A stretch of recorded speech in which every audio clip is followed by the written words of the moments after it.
আসসালামু আলাইকুম।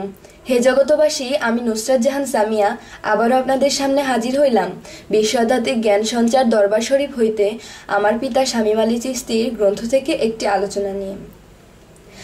আজকে আমি আপনাদের সামনে যে আলোচনাটি করব সেই আলোচনাটির হেডলাইন হলো আল্লাহ নেশাগ্রস্ত লোকদের পছন্দ করেন, আবার আল্লাহ নেশাগ্রস্ত লোকদের পছন্দ করেন না। নেশা কত প্রকার, কোন নেশার কথা বলা হইয়াছে, এই নিয়ে কিছু তত্ত্ব আলোচনা। নেশাগ্রস্ত ব্যক্তিরা আল্লাহর বন্ধু হইয়া যান। যতক্ষণ পর্যন্ত কোনো মানুষ নেশাগ্রস্ত না হবে ততক্ষণ পর্যন্ত একজন মানুষ আল্লাহর বন্ধুত্ব অর্জন করতে পারবে না। নেশা করতে করতে এমন এক পর্যায়ে চলিয়া যাবে তখন নিজের মা বাবা, স্ত্রী, কন্যা, সম্পদের কথাও ভুলিয়া যেতে হবে। তখনই সেই লোকটা আল্লাহর শ্রেষ্ঠ বন্ধুত্বে পরিণত হইতে পারবে। এই হলো এক প্রকার নেশা। আবার আসি আরও এক প্রকার নেশায়। এই নেশাটি যদি মানুষ করে তাহলে ইহকালেও তিনি পাপিষ্ঠ এবং মৃত্যুর পরেও তিনি জাহান্নামে যাবে। এবার নেশার প্রকারভেদে আসি। যেমন আল্লাহ কোরআনে বলিয়াছেন এবং হাদিসেও বলা আছে, নেশাগ্রস্ত ব্যক্তিদের দ্বারা ইবাদত হয় না। এখন আমি বলছি যে নেশাগ্রস্ত না হওয়া পর্যন্ত আল্লাহ ও রাসূলকে পাওয়া যায় না বা আল্লাহ ও রাসূলকে লাভ করা যায় না। যাহারা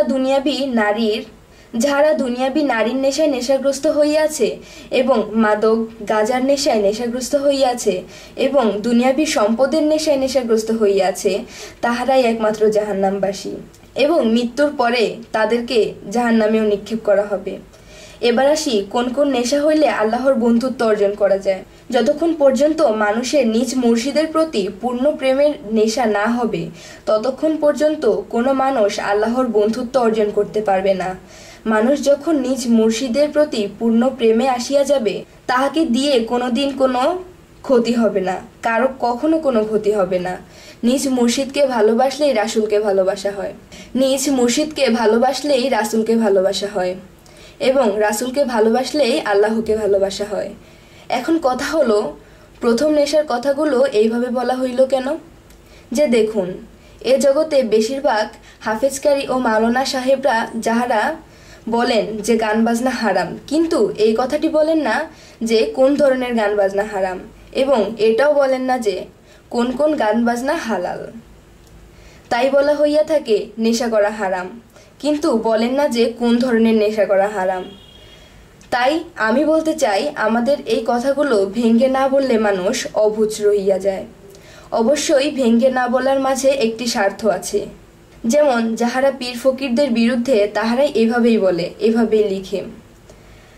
আমরা পীর ফকিরদের অবশ্যই সম্মান করিব এবং এই বাংলার জমিনে ৩৬০ জন অলিয়া উলিয়া এসেছেন এবং তাহারা কামেল পীর ফকির, যাহারা বিভিন্ন রাষ্ট্র থেকেও বহু বহু মানুষকে মুসলমান করতেছেন। কেন আমরা তাহাদেরকে ভালো না বেসে অন্য চোখে দেখিব? এটা কি ঠিক? এটা ঠিক না। আমরা অবশ্যই তাদেরকে সম্মান করব। আমাদের চ্যানেলের কথাগুলো আপনাদের ভালো লাগলে আমাদের চ্যানেলটিকে সাবস্ক্রাইব করুন। আমাদের চ্যানেলটিকে সাবস্ক্রাইব করে আমাদের সাথেই থাকুন। এই বলে আমি আমার আলোচনা শেষ করছি। সকলে ভালো থাকবেন, সুস্থ থাকবেন। আল্লাহ হাফেজ।